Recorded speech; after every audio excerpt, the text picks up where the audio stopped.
Hello and welcome to some more Star Citizen. Alpha 3.24.2 is now Wave 2 and the Zeus MK2 is finally in this patch. CIG have teased Alpha 4.0 New Horizons in a little 20-second video of jump points or a jump point opening. CitizenCon is also nearly here too. Let's talk about all of this. So, paraphrasing from the latest This Week in Star Citizen post, Alpha 3.24.2 is now with our Wave 2 testers, and we want to give a massive thank you for all the feedback we've had so far. We've made a bunch of tweaks during the PTU cycle and have been keeping a close eye on everything you're sending our way, so keep it coming. The team's hard at work on improving stability and getting ready to open to more waves soon. It does very much look like this patch is going to be released live with CitizenCon on the 19th is when CitizenCon is, but around then is when I'm expecting that patch. And yeah, Alpha 3.24.2 is now Wave 2 on the PTU, so that expands out the amount of people that can play it to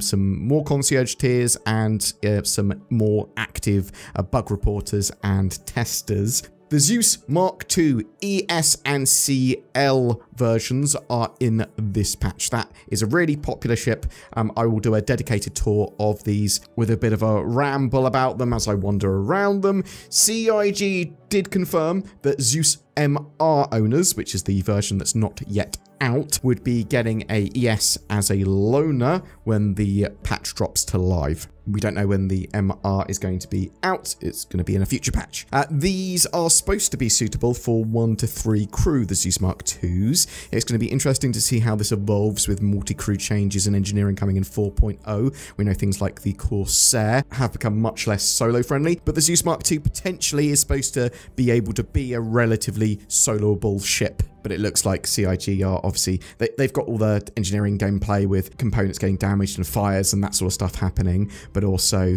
they're moving some weapons away from the pilots to other stations on larger ships especially. Also in the latest patch notes for 3.24.2, which came out yesterday at time of recording, we've got the MISC Starfarer. They've added new annunciators to the pilot dashboard. The P8AR rifle now has ammo in the shops, which is great. They've temporarily removed the multi-tool reload screen until battery draining requires reload to function. It's worth mentioning that the multi-tool as well at the moment, right-clicking is how you do your sort of gravity, grabby, tractor beam stuff, and the left click is more traversal mode now. Interestingly, fuses are now craftable in salvage ships. This might be a general fabricator thing as well, so CIG may be putting fabricators aboard more ships in the future, not just the salvage ships.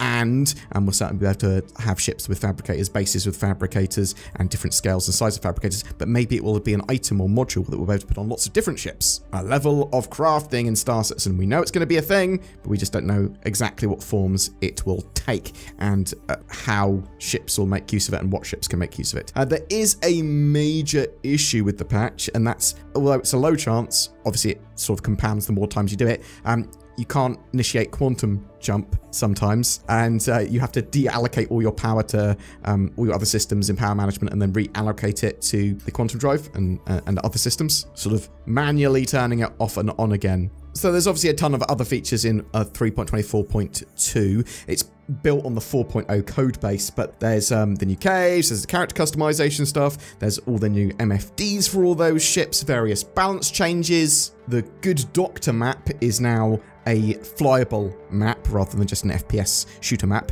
So that's on Planet Lear 2, and the Sandworms, the Valakar, are on Lear 3. Just saying. There's a cool sort of new spooky UI for the Day of the Vara in this patch as well, so almost certainly going to be released for CitizenCon, right? Why else have that UI there?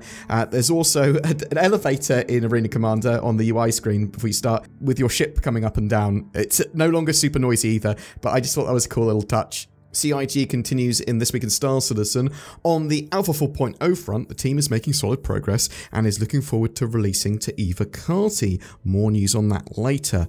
New frontiers await in Pyro, and we can't wait to take the jump with you.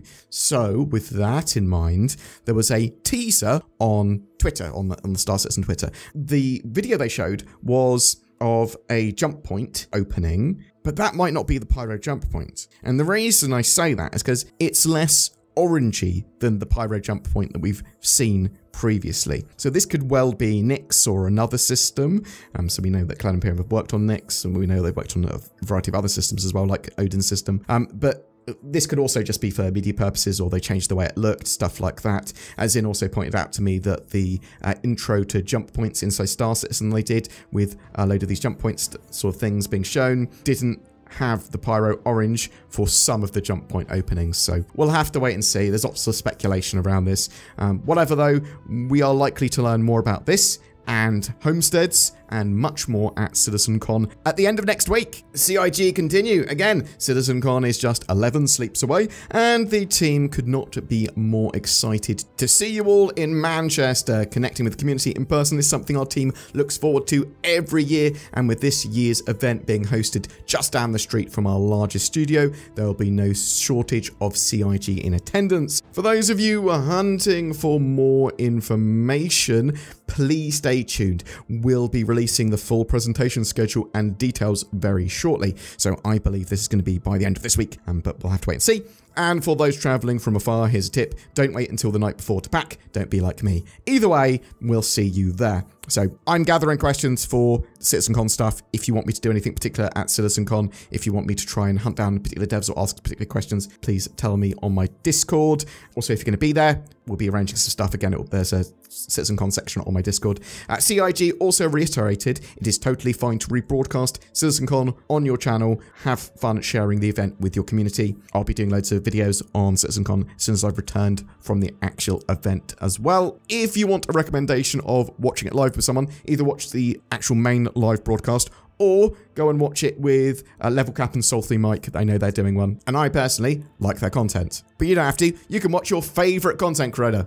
The This Week in Star Citizen then continued. Now let's see what's going on this week. Later Tuesday, the narrative team has the latest Whitley's Guide, first appearing in an issue of Jump Point. Despite safety issues with the original design, the Idris evolved into the Navy's most famous frigate and became highly sought after on the civilian market. So people are suggesting that potentially this could be adding to some more indications of us getting the Idris earlier now, and something they show off at CitizenCon. Squadron 42 newsletter will be posted on the website on Wednesday for CIG's website. We have already covered that. It comes out earlier in the newsletter the week before. We've done video.